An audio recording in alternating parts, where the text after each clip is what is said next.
بسم اللہ الرحمن الرحیم۔ السلام علیکم۔ آج کے اس ویڈیو میں ہم آپ کو حضرت نوح علیہ السلام کی مکمل داستان سنائیں گے، ان کی تبلیغ سے لے کر کشتی کی تیاری اور پھر عذاب الہی کے نازل ہونے تک۔ قرآن پاک کی بہت سی آیات میں حضرت نوح علیہ السلام کا ذکر آتا ہے۔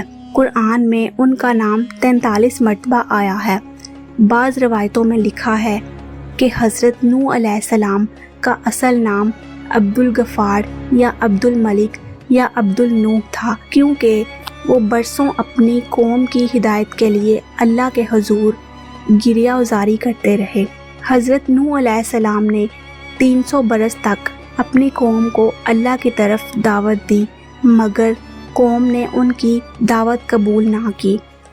جب آپ علیہ السلام اپنی قوم پر بد دعا کرنے کا ارادہ کرنے لگے تو اس وقت پہلے آسمان سے 2000 فرشتے نازل ہوئے اور عرض کی کہ آپ اپنی قوم پر بد دعا نہ کریں۔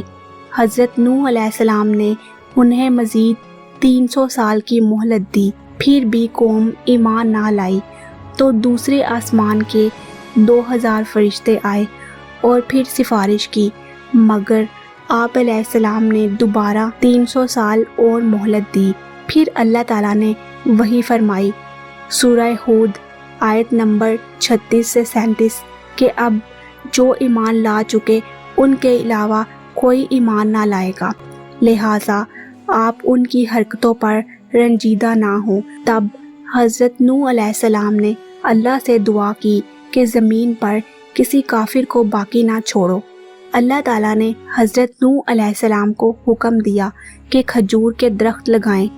آپ علیہ السلام نے درخت لگائے تو قوم نے مذاق اڑایا کہ یہ بوڑھا آدمی کھجور کے درخت لگا رہا ہے۔ آپ پر پتھر بھی پھینکے گئے۔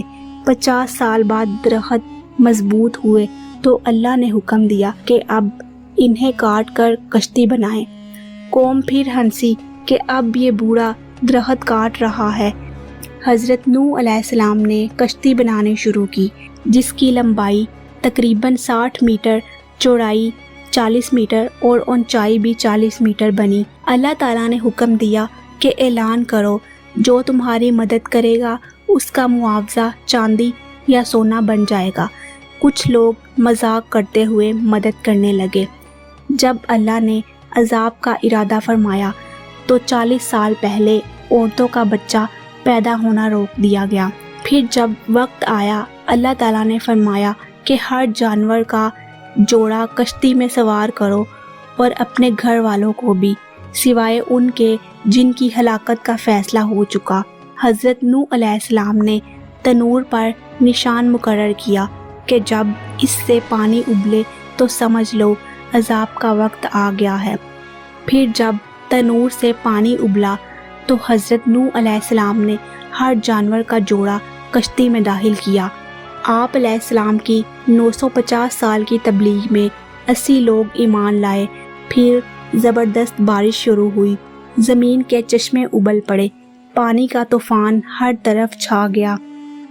قرآن فرماتا ہے کہ آسمان کے دروازے کھل گئے اور زمین شگافتہ ہو گئی، دونوں پانی مل کر طوفان بن گئے، کشتی موجوں پر تیرتی رہی۔ حضرت نوح علیہ السلام نے اپنے کافر بیٹے کو بلایا کہ کشتی میں سوار ہو جاؤ، مگر اس نے کہا کہ میں پہاڑ پر چڑھ جاؤں گا۔ حضرت نوح علیہ السلام نے فرمایا کہ آج کوئی نہیں بچ سکتا۔ پھر بیٹا ڈوب گیا۔ حضرت نوح علیہ السلام نے عرض کی کہ یا رب، میرا بیٹا میرے اہل میں سے ہے۔ اللہ نے فرمایا وہ تمہارے اہل میں سے نہیں ہے، اس کے عمل غلط تھے۔ پھر کشتی موجوں میں گھر گئی، یہاں تک کہ وہ کوہ جودی پر ٹھہری۔